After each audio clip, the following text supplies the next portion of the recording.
guys, Greg Medford from Medford Knife, and Amy here as well. How you doing, Amy? Good morning. I'm good. Take two, right? Take two. So, I wanted to talk about customer service for a couple minutes. I want to talk about our past, and mostly my past with customer service. And I want to start with an anecdote. When I was a kid, and maybe if you've had this experience, say so down in the comments. When I was a kid, I heard my mom, when I was very small, ask other ladies, when are you due, when they were pregnant. And the ladies would chat, as mommies do, and say, 6 months, 9 months, and all that stuff. So as a youngster, I was kind of gregarious, and I liked talking with adults. I started asking women when they were due. I would say, when are you due? And they'd say, I'm not pregnant, young man. And I would say, okay. And I didn't pick up immediately that that was a bad thing.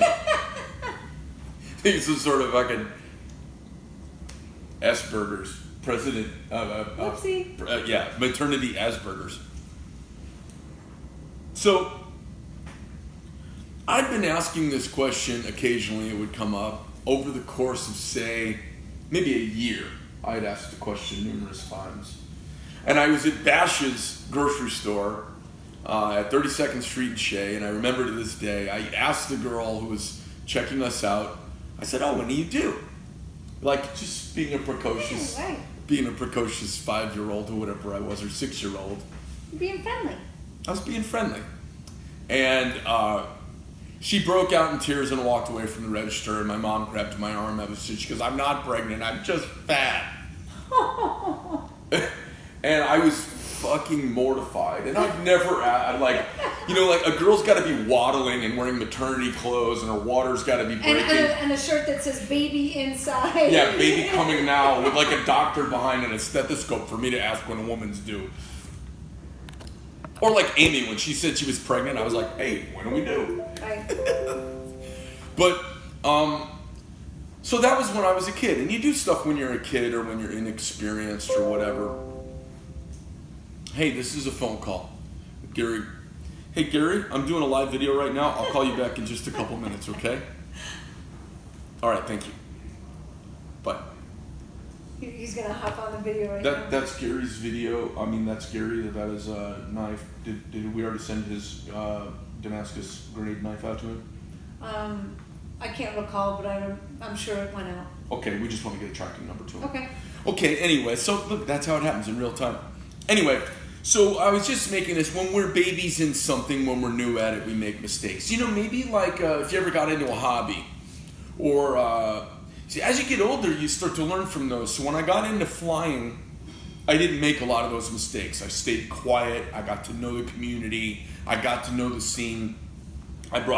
I had airplanes and I flew air shows. I was a stunt pilot. I sold airplanes. I restored airplanes. And I got to be pretty well known in the circles. I wasn't say I was a giant shaker and mover in the aviation world, but a lot of people knew me and I wasn't nobody. And nothing wrong with being nobody. I'm happy being nobody, trust me. But I didn't make those same missteps. And when I was in the martial arts world, there were a lot of missteps to be made because there's a lot of frail egos. In the knife collector world, there are a lot of interesting egos, and they're all protected by nom de guerres and fake names, and they hang out in these little forums. Well, when I was new to knife making, I didn't get that. I was one dude in a shop, and I was a baby. And I worked, I don't know, how many hours a week do you think I was working back in those days? Year one by myself. Probably 80. Yeah. Yeah. I'd leave before the sun comes up and come back way after the sun was down. Yeah. And then, sometimes I would go teach a fighting class or, teach a martial arts class that needed to be taught. But I was very low on bandwidth. I was going as fast as I could. I already had a couple years of work on the books. I was trying to hire people. I was trying to grow a company, and I never wanted to be famous at knife making. So here comes the apology. I didn't handle things very, very well. I got to the point where I was just inundated and buried, and my fuck you quotient got really, really low. It didn't take much to get a fuck you out of me. I fired a few customers. So I would say there's probably somewhere between 10 and 30 people who I absolutely owe an apology to. I did not handle it well. I did not handle the challenges well. I did not understand the nuances of knife collecting, and I just handled it wrongly. Unfortunately, my business didn't start 30 years ago. It started in the age of the internet. So my missteps are all online. They're all in forums, and they're all available. You can see them all. They're there. They're videoed. They're fully exposed. I imagine that everybody's had them. Everyone that's been around a long time has had them, but most of them, they started before the age of the internet and Yelp and Google Review and all of that. So my stuff's out there. The difference is, a lot of the famous knife makers that you guys know, I've just made a lot more knives than they had. And I'm not bragging. I'm saying I've got a bigger reach than almost everybody until you get to the next bigger company is Microtech, that size company. And I bet if you look around, there's folks who say all kinds of stuff about them. I bet if you look around, there's folks who've had all kinds of problems with all kinds of companies. But I don't have the corner on great customer service, and I don't have the corner on bad customer service. And when I did it all by myself, I screwed the pooch. Fortunately, there's not that many of them. And I hear a lot of the stories, guys, I'll hear people send me a screenshot, and they'll say, hey, this guy just told me the story that happened. Is this true? Is this how you treat people? And I read the story and I go, that is true. It happened my 4th month in business. It is not that guy. He read that off of Blade Forums. And it's being repeated, so he's in the know. He thinks he's protecting you and being a good guy. To this day, I'm probably not the best at customer service. Would you say that's fair? Yeah, I mean, you still tell me, listen, please take care of it, because you know when you get me on the phone, it's basically going to come down to... Except, a lot of times, I'm the one who takes care of stuff that everybody else has just reached into the rope on. And I will say, surprisingly, you get on the phone and take care of customers where I'm ready to like go ballistic, and you handle yourself really well. So you've evolved greatly. Yeah, so I've got a team around me that's really focused on that. And the nice thing about a degree of separation is that they don't have the same personal investment in the grinding, or in the honing, or in the reaming, or in the final assembly, or in the inspection. Because I've been involved in all that, including drawing the pictures and helping finalize the blueprints and coming up with the tolerances and naming it. I mean, they're my babies, right? Yeah. So when I get stuff, a problem can dip its beak into my kind of pride of authorship. I have a lot of that stuff handled now. I still sometimes will call somebody a cunt and fire them as a customer. I haven't fired anybody as a customer though in a long time. Have I? Was it recently? What was it about? Do you remember? What was that? There are some times where relationships just shouldn't move forward. And I'm literally doing them a favor by ending the relationship. And that was really, in my opinion, unacceptable behavior on his behalf. Well, and that's okay. Yeah. He thinks we're wrong because we sent him a sales paper that didn't have sales tax on it. When he filed his final invoice, it had tax on it. He thought we were screwing him. And I'm like, look, we pay taxes. And unfortunately, our relationship ended. And he's a good guy, but if that's the way tax thing's going to be handled, we're going to handle it the same way.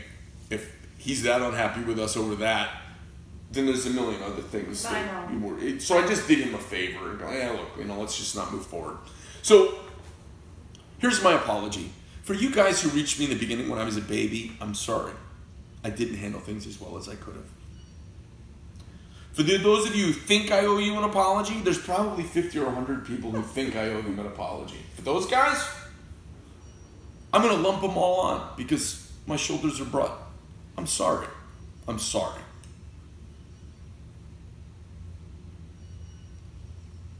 There's no excuse for the times when I've had a bad moment and lacked grace. I have no excuse for that. I have a lot in this. I go really fast. I have a lot going on. I got a lot of people relying on me, and I don't get it right all the time.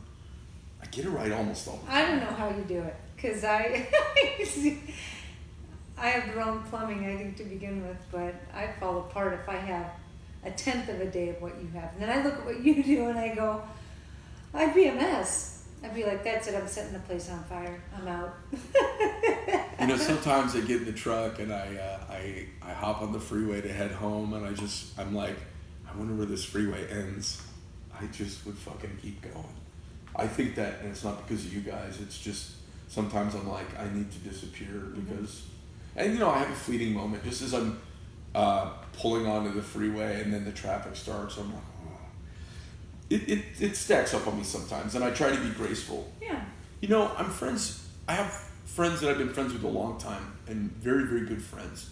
The 3 things I look for in a friend are loyalty, grace, and honesty. And I think the people that are friends with me, almost to a person, didn't like me when they first met me. I think almost everybody I rubbed the wrong way. And then either they had to have a couple more rubs with me and said, hey, wait a minute, or whatever. It was like our first date. Oh my God. Our first date, you asked me to marry you. I know. Well, no, our first meeting, I guess I should. Our first meeting, I was Greg Medford, and you know, yeah, exactly the same as now, right? Love, hate. I was like, did he just say that? You want a shot? Yeah. So you could see how horribly that worked out 20 years later. Anyway, so I apologize. And when you see stuff on there, you know, I think, have I told a couple people have I ever actually said fuck off to anybody? Yes. Back at the very first shop? Well, you did when someone called me like a bitch or a whore or something. Yeah, I mean, you guys... You didn't have to be under dire circumstances. I remember somebody came up to me directly and you basically told them to... Like, hey, fuck you, I'm going to hunt you down. I look forward to seeing you. Yeah, and I said, I was like, I expect you to do that. So people are going to be like, that's a Greg Medford apology? No, look, it's deep and it's heartfelt and it's nuanced. And for those of you, I told a guy way back in the beginning when I first started doing the Vulcan finish, I got a fingerprint on it somehow.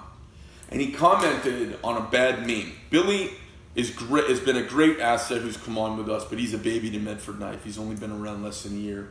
So Billy says some stuff. Billy, you've only seen the crazy lengths we go to for customer service. So you think we're just awesome at customer service, right? So he does a meme where, like, you know, customer service, and kind of thumped his chest in the meme. And he's right. Except the context is, in the first year, my customer service sucked. Because it was just me and I was an asshole. I was overworked. I was scared to death. Yeah. And I didn't understand the community. And I had never done retail customer service. And retail customer service on anything is challenging, and on $1,000 knives, it's even crazier. So Billy said something, and then a customer commented, and a long paragraph, one comment, and I wanted to reach out to him, and the meme got deleted, and I didn't save his name. So if you're out there, and you're the guy, and I'm the one who treated you badly, I feel horribly about it. And you had ordered a Praetorian tie with a fingerprint on it, and you said you liked knives, and you still looked at stuff, but had shied away from doing business with me, and I'd like to do something to make it right for you. So if I've wronged you along the way, if you feel like I've shit on a conversation we've had, maybe you know now that I'm kind of a blunt guy, but I'm honest, I'm graceful, and I'm loyal as much as I fucking possibly can be. And when I've been wronged by people, I'm really quick to forgive and forget. And I hope I get some of the same back. If there's something I can do for you to make it right, if it still sticks in your craw, if you see our success and it annoys you because my customer service was so bad in the first year, reach out to me and let me find a way to make it right for you. I guarantee you I could come up with something that'll make you happy. And I apologize sincerely from the bottom of my heart. And I apologize for you for having to deal with it. Anything else? Anything else? Oh. I just monkey kissed you, didn't I? What's a monkey kiss? I've moved my mouth to you like all kind of retarded, like I'm gonna get you. Oh my gosh. Okay, that's probably about it for today. So call up now and you'll get the world-class service that we've delivered now for many years. And if you hear about fresh bad service, chances are some guy's in his basement in a diaper. He's got himself all greased up in pig lard, and he's repeating something he read from a forum from 7 or 8 years ago. So he's in the know, helping you out.